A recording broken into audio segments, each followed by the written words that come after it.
I'm Kat Miller, and this is Dice TV. With the prevalence of video chatting, video interviews have become increasingly common. For employers who can't meet face-to-face, they're great as a more personal option than a phone interview. They allow the job seeker and the hiring manager to see one another, which can help them better understand the other's reactions and emotions. The technology has come so far that it may even seem like a more convenient version of an in-person interview. But be careful getting too comfortable. The experience is really quite different than any other, and it can provide its own unique set of challenges. So here are some tips to prepare you for those. Choose an appropriate location. Think about where you're going to do your interview in advance. Since you aren't in an office, you need to be particularly careful about what your interviewer is going to see behind you. What you don't want in your picture is anything that the person will look at and wonder about. You don't want them thinking, are those dirty socks on that chair, or what is that a picture of? Time spent thinking about that is time not spent thinking about what you're saying. Consider the sound as well. Will you be able to hear one another? Will there be any distracting sounds? Is there an echo?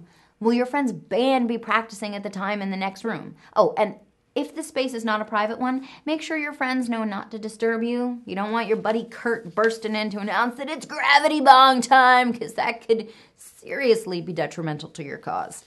Do a test run. There's nothing worse or more embarrassing than scrambling at the last minute because you're having problems with your tech.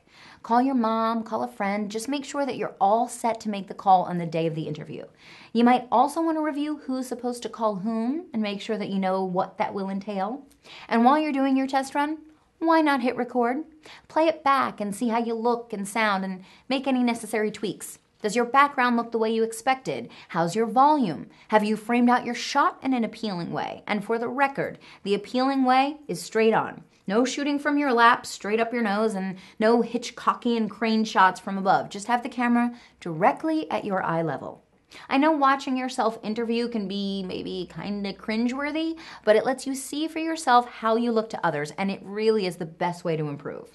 Another thing to prepare for is eye contact. Now, good eye contact in a standard interview can be tough, but in a video chat, it is even harder because it feels so awkward. To maintain eye contact, you need to look into the camera the whole time and not the person's eyes. If you're looking at their image on the screen, you're actually looking down the whole time. So even if you're looking directly at them, it's not going to look like that to them.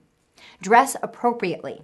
Just as if you're going into the office. Not only will you look the part to your interviewer, but you'll get yourself into the interviewing mindset, which can be difficult when you're in the comfort of your own home and wearing your pajama pants. This is an interview, and it's probably your first with the company, so make sure that the impression you're making is the best. Follow these tips, and you'll have the interviewer's full attention for all the right reasons. And then you're golden. As long as, well, you also say the right things, but I'm Kat Miller, and this is Dice TV.